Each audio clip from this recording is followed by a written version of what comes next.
Hey, this is Shanae Fincher from Shanae's Creations, and today I'm going to do a demonstration on how to remove and install veneer. So we have a lot of old furniture that people are wanting redone, and a lot of times that furniture has a veneer on top, which veneer is thin sheets of actual real wood that has a glue backing, and you put it on top of either fake wood like particle board or pressed board, or over slatted boards that are not pretty, don't have that aesthetic that you want. So a lot of times whenever you take the veneer off, and veneer is really bad about once it's older, it gets water damage and it starts bubbling, it starts peeling, it starts chipping. It doesn't last forever. It's not a solid piece of wood, it's just thin sheets.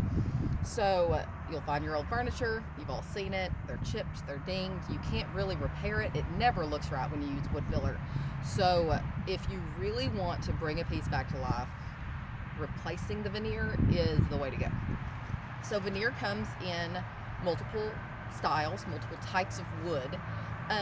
You can either get really wide, like 24-inch or 12-inch, which is what I'm using today. And they come in long rolls. So you'll have 8-foot long roll of 12-inch wide veneer, or however, like 24-inch wide, whatever. So first thing you would have to do is remove the veneer. So if it is on top of actual wood, sometimes I even like the boards underneath. I mean, they tend to be not real smooth and not real perfect, but sometimes they have a really cool aesthetic to them. But if you are removing the veneer from actual wood, you want to go along with the grain of the wood underneath when you're removing it. So you'll use a scraper and you'll get under the edge of the veneer, and you want to lift it up from the wood, but you really want to follow the grain underneath as much as possible. I mean, it's not always possible. All right, so normally the way that these are installed is heat. Okay, so I just installed this morning, so it's not going to be that difficult to remove, because this was just for the demonstration. So when you're taking it off, you want to take the blade underneath and you want to work it along so you don't gouge the wood underneath. And now if it's particle board, it's not as you don't have to be as careful about the wood grain, but you can gouge particle board really easily, and if you gouge it too deeply, the veneer won't sit solid on there, and so you would need to use a wood filler underneath the veneer in order to give it a solid surface to adhere to. So use your scraper and scrape it in. Once again, always going along the grain of the wood underneath, because the wood underneath is what you want to maintain. That's what you want to keep solid and to keep as similar to its original as possible. You want to protect that wood because that's going to be your base for your furniture, and you don't want to have that messed up. So once you remove the veneer, you are going to clean up any and all glue that is left over, and there will be some. There will be glue underneath that has adhered and doesn't want to come up. Now, one way to do this, a really easy way, is to steam it. Sometimes that will help you lift it up, okay? Heat is the way that they apply this, and heat is a really good way to get it off. Now, my table is not really very structurally sound, so it's a little more difficult.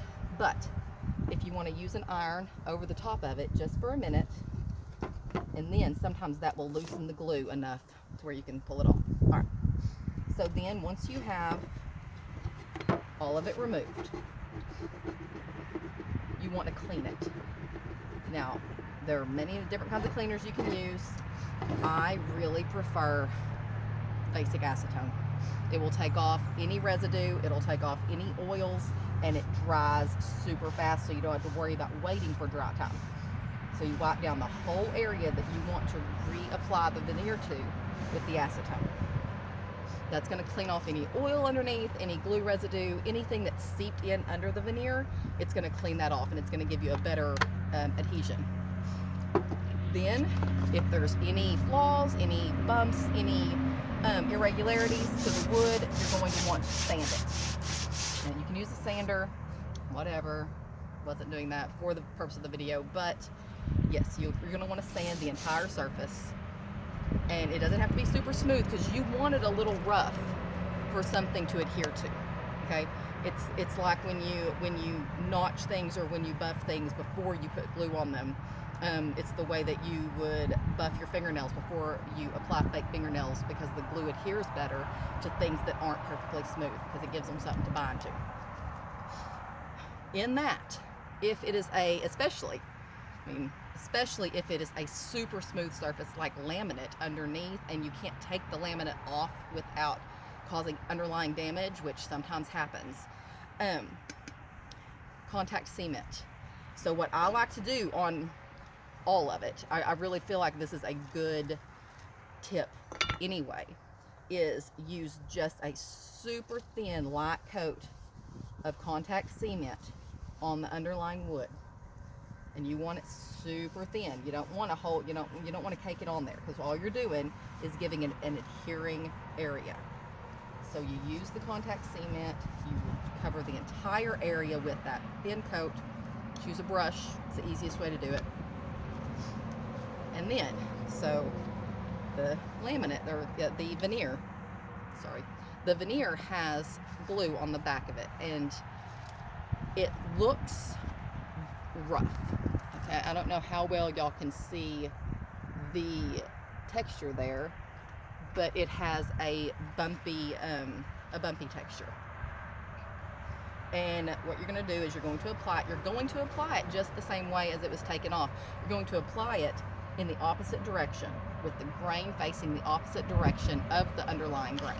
All right, so you want to apply it, and then you want to take your iron and you want to apply steady, slow, hot iron. You want to put some pressure on it. You don't have to push down really hard, because what it's doing is this heat is melting the glue, so it's going to activate it. And you'll make sure that you get good steady pressure along the entire area of the veneer. After you do this, I highly recommend letting the veneer set for overnight to be safe, and then seeing if there's any bubbling. Because if you missed a spot, or you didn't heat it long enough for the glue to fully activate, you're going to have some bubbles. If you go back over it again the next day, it will activate that glue and it will reseal. But you want to put some pressure on it and really make sure that it adheres to the wood. Okay, so once you've done that on one area, your first sheet, you've got your first sheet going, then you want to take your next sheet and you want to butt it right up against that, the same way, right up on the edge. You'll make sure, if you go factory edge to factory edge, then you shouldn't have any problem with it butting up together. After you've gotten it completely attached and completely done, you know that it's attached, then you go back with a little bit of wood filler and just make sure that you fill out any of the potential gaps. And there shouldn't be much though. It should be very, very, very close together. So you're gonna go along, still really solid pressure.